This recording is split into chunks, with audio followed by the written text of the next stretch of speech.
Live from New York, here's the happy conservative warrior, Mike Gallagher. Here's the blowback I get from daring to suggest that Ron Paul's candidacy is legitimate. Let's look at some of the comments. Debbie writes, Mike, dang it. This is on my Facebook fan page. Mike, dang it. Most of us are so sick of Ron Paul. You're cramming him down our throats. Well, it is your show. I love you. Just ugh. Sarah, Mike, I don't get your defense of Ron Paul. He's about 150 years old, severely anti-war, which with terrorist monsters behind every bush is terrifying. He's nuts and will lose to Obama for sure. And then here's Myron on the line who wants to know why I'm even talking about him. Myron, you don't think we even ought to discuss the guy who finished second place in New Hampshire? No. He should be in the dustbin of history immediately because he is like Ross Perot. He's going to make us lose to Hussein. He is moving towards making Hussein a two-term president. All right, okay, I got it. So let's bring in Doug Wead into this conversation because Doug Wead, presidential historian, has worked with many presidents. He's a philanthropist, best-selling author, and he's a Ron Paul supporter. So Doug, you know, as we continue this conversation about Ron Paul, you're hearing these calls and what people are saying to me. Ron Paul is nuts. He's too old. There's no way he could beat Barack Obama. What do you say to all the fierce criticism that your candidate gets? Well, you asked several questions there. I'll take your last one first. The Washington Post ABC poll, the NBC Marist poll, the Rasmussen poll for 6 months. They've been showing this secret hidden in plain sight. When they ask in those polls, who do you think can win the nomination? Or they ask specifically, do you think Ron Paul can beat Barack Obama? The numbers of registered Republicans run around 9% and some 8% and others. That's what they think. Then in the same poll, they ask, would you vote for Barack Obama or Ron Paul? They ask it of all general election likely voters. And Ron Paul does better than all of the Republican candidates except Mitt Romney, and he's within 2 points, the statistical margin of error of Mitt Romney. And this has been going on for 6 months.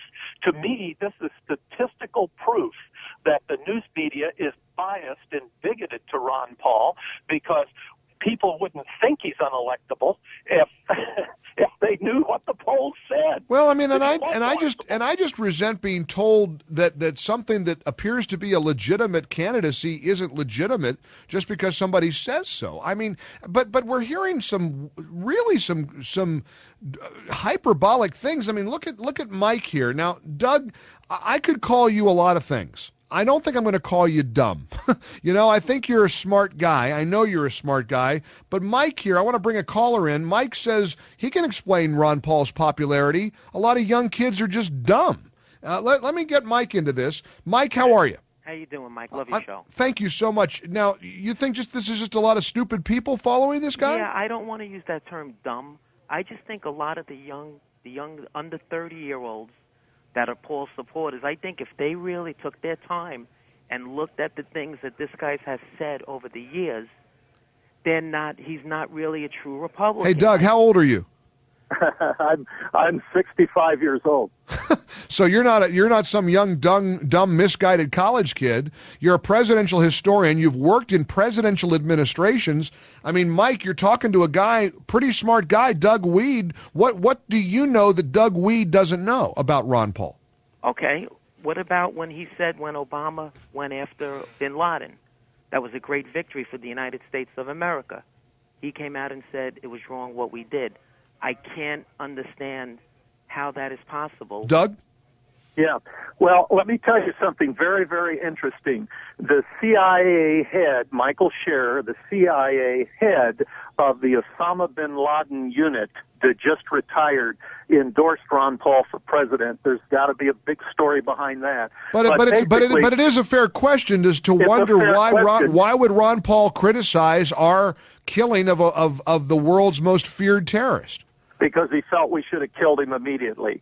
He felt that he was not killed immediately. The CIA units were not allowed to do what they were supposed to do because contractors and others wanted the war in Iraq, and they didn't want him taken out too quickly. He felt that Osama bin Laden was responsible for this. He immediately voted that we should go after Osama bin Laden, and he thought he should have been killed several years ago. All right, let's take some more. Let's take some more phone calls. Doug Wead is joining us. He's supporting Ron Paul. He was special assistant to President H.W. Bush to the Bush White House. He's worked with presidents. Presidential historian Nathan, you're next up on the Mike Gallagher Show, talking about this phenomenon that is Ron Paul and his candidacy. Hey, Nathan, how are you? I'm fine. How are you, Mike? Great, sir. Glad you called.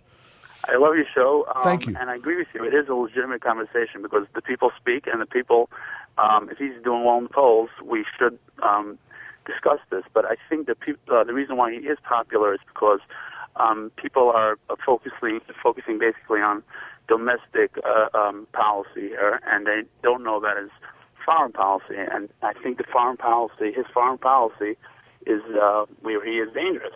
I saw recently in a pretty publicized article about a journalist, I forgot his name, that went over to him after a speech and asked him if he's in 1939 and he's FDR, would he bomb the trains going to Auschwitz? And without flinching, he said no, he would not intervene.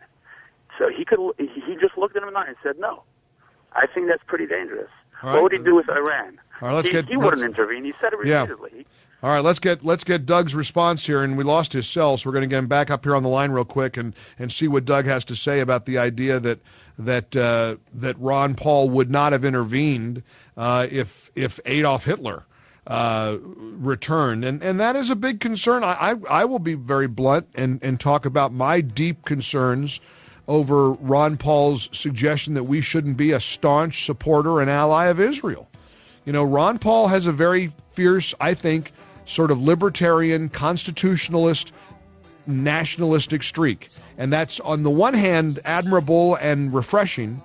On the other hand, in a world that leads to chaos, if we let terrorists have their way with us, that could be problematic. We'll continue with Doug Wead. Also, my conversation with J.C. Watts. He's on the...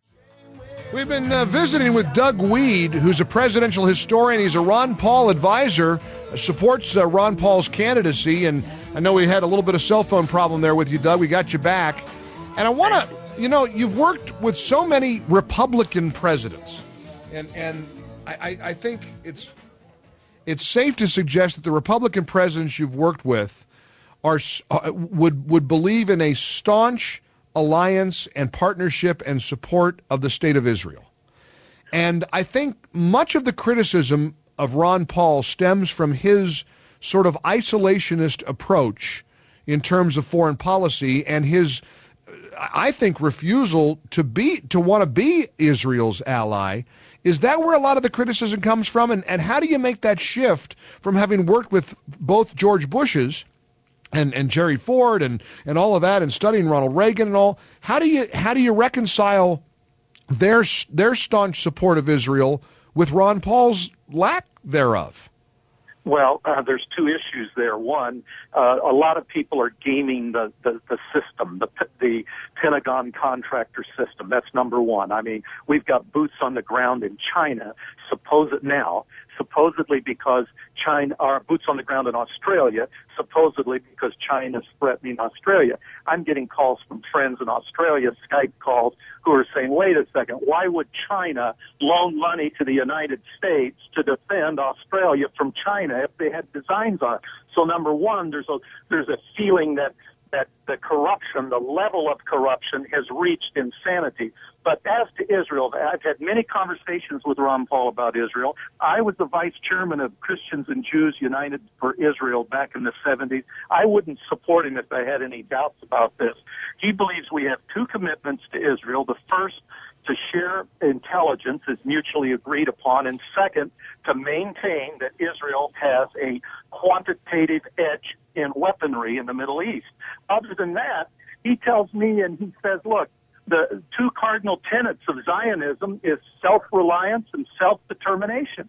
And the borrower is servant to the lender. Because we give Israel $3 billion a year Israel has to do everything we tell them to do. Presidents can announce their bargaining positions even before there's negotiation. That offends him. He thinks it's wrong. In 1981, he was the only public figure to stand up and defend Israel when she took out the nuclear reactors to defend herself, the nuclear facilities in Iraq. And so this is his view. We give $3 billion a year to Israel. We give $20 billion a year to Israel's avowed enemies who will drive her into the sea. So I don't know. I think it's an arguable position. Doug Wead, do you get a lot of flack from your conservative and your Republican colleagues for your support of and your endorsement and your role in the Ron Paul campaign? Not after we discuss it, I don't. Not after we discuss it. So you win them all over, huh? Well, I don't know. It's just mathematical sense. I mean, you give Israel $3 billion, you give her enemies $20 billion. I don't see how it benefits Israel. But again, big picture. A lot of Republicans are annoyed and bothered and perplexed by Ron Paul's candidacy. You got to be getting a lot of blowback from friends and colleagues of yours for your enthusiastic support of Ron Paul. You just got to be. I don't get blowback. I get little winks and nods from them saying, keep it up, it's corrupt, it's never been this bad. I mean, here's the guy, people are they're gaming the system, K Street and the bribes and the lobbyists and the Wall Street and then the Fed dishing out money directly to companies in addition to banks, hundreds of billions of dollars, interest-free loans, while they make these poor kids pay 8%, 12% on their college loans. And Ron Paul's just like a clean ship in a sea of garbage. He came to Washington. If you created a figure like this in a novel, nobody'd believe it. Won't take bribes, won't take a dime from the lobbyists, won't participate in the Congressional Pension Fund, won't go on junkets, won't vote for pay raises for himself. He's incorruptible. He's a better man than I would be in his same position. And he's a man we need right now because while we've always had corruption, we've never had it quite at the levels it is now, with the elitists taking the money and the little people, as Leona Helmsley, paying the taxes. Doug Wead, you're a passionate advocate for Ron Paul, and you certainly do a great job on his behalf, and I've respected what you've represented for many, many years, and I appreciate you spending a few minutes with us here on the Mike Gallagher Show on the campaign trail. South Carolina, very, very important for Ron Paul. How do you suspect he does there in the Palmetto State? Well, we're in for the long haul. We think that as long as a few of these other candidates get winnowed out, and some will in South Carolina, they'll eventually benefit us.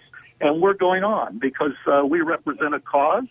And a lot of people haven't noticed. You've talked about it, but a lot of people haven't noticed we're reshaping the Republican Party in a way that hasn't happened since the 1980s when the evangelical Christians I'm just a firm believer in letting the people speak. I'm just a firm believer in respecting the will of citizenry. And I just get tired of seeing people disqualified because they're Ron Paul supporters. I heard one reporter point out the other day that he went to a Ron Paul party, I guess it was in New Hampshire after the primary was over, and the reporter was asked, well, who was there? He goes, people of all walks of life, young, old, white, black, military. I'm sorry, there is a phenomenon here, and I'm not going to ignore it, and I'm glad that you could spend some time with us advocating for your guy. Doug Wead, thank you for joining us here on the Mike Gallagher Show. Thank you so much, Mike. All right, you bet. Appreciate it very much. And from Ron Paul to Newt Gingrich.